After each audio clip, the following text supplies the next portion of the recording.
Speaker, I move that so much of the standing and sessional orders be suspended as would prevent the member for Ryan moving the following motion. That the House 1 notes that the Minister for the Environment yesterday approved Gina Rinehart's Atlas gas project until 2080, which will destroy koala habitat, exacerbate the climate crisis and ignores the IEA's warning that no new coal, oil and gas projects can be built in order to reach net zero by 2050. 2, condemns the fact that since this government came to office, 9 gas projects and 5 coal projects have been approved, while 10 oil and gas fields covering 46,758 square kilometres of ocean have been released by the Resources Minister, and 3, insists that the Atlas approval decision be overturned. Just this morning here in Parliament House, I attended an important forum held by ACOS introducing their blueprint framework for fair, fast and inclusive climate change action. Climate change is threatening our communities, the natural environment and the economy. In short, runaway climate change is threatening everyone, everything, everywhere. This is an urgent crisis that needs to be dealt with now, and yet this government is actively exacerbating it. As Cassandra Goldie said this morning, it disproportionately impacts on people and communities experiencing disadvantage, particularly when the transition to a clean economy is slow, inequitable and non-inclusive, which it is, notwithstanding the superficially concerned and fine words at this ACOS forum this morning from the Assistant Minister for Climate Change and Energy. Stage 3 of Senex's Atlas project was yesterday approved by the Environment Minister. This Gina Rinehart-backed project will construct 151 coal seam gas wells in central Queensland. It'll clear at least 360 hectares of koala habitat.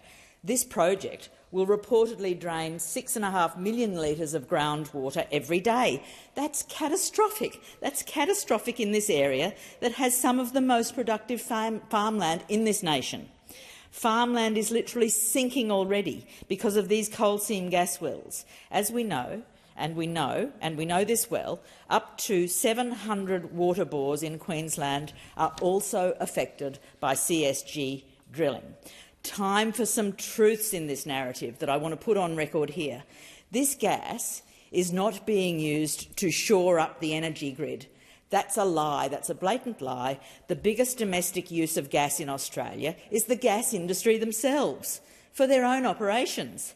The vast majority of Australian gas, around 80%, is being exported overseas to countries like Japan and Korea. Australians see next to no royalties or tax from it. And then, get this, Japan gets such a good deal on Australian gas that they're on-selling it to other countries. They can do that because Japanese domestic LNG demand is actually falling. They're exporting more than they're importing, and then you've got this absurd situation where Japan is now a competitor with Australia in the overseas gas market, except it's with our gas. It's absolutely ridiculous. Australians are getting taken for a ride by the gas industry, indeed being gaslit, and their backers in both major parties. The government just loves this project so much. They even gave it an exemption from their energy price caps.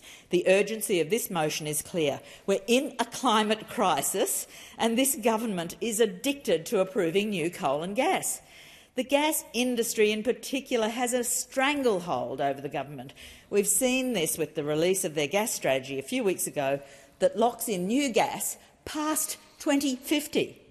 This government has just released a budget with tens of billions in fossil fuel subsidies, including $1.5 billion in funding for the Middle Arm project, which is a gas export hub.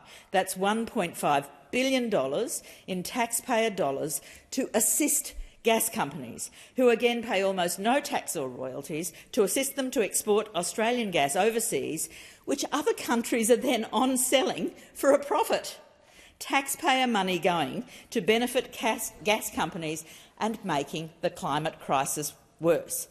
Gas, of course, produces fugitive methane emissions that are 80 times more potent than CO2 as a greenhouse gas. It's not a safe fuel, and fugitive emissions are also, of course, very hard to keep track of because it's gas.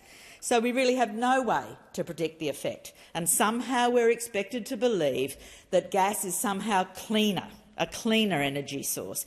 That's another untruth that this government is actively peddling.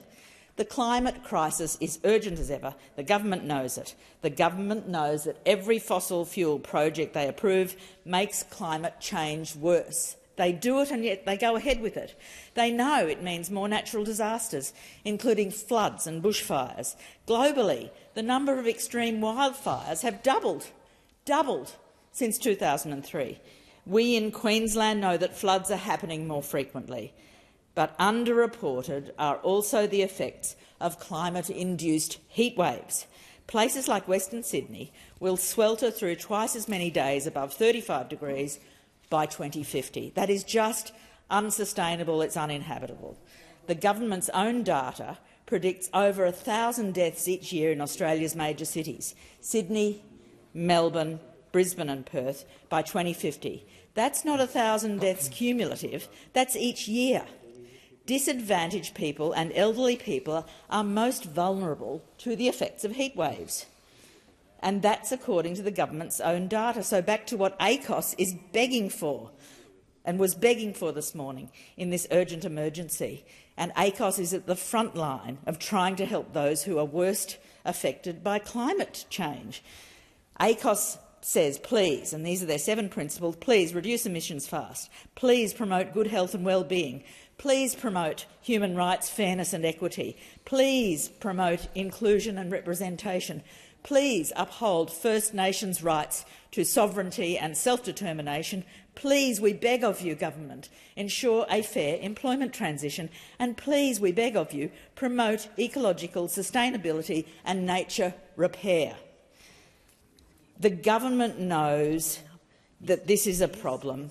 They know all this, and yet they still approve more coal and gas. Make it make sense. Thank you.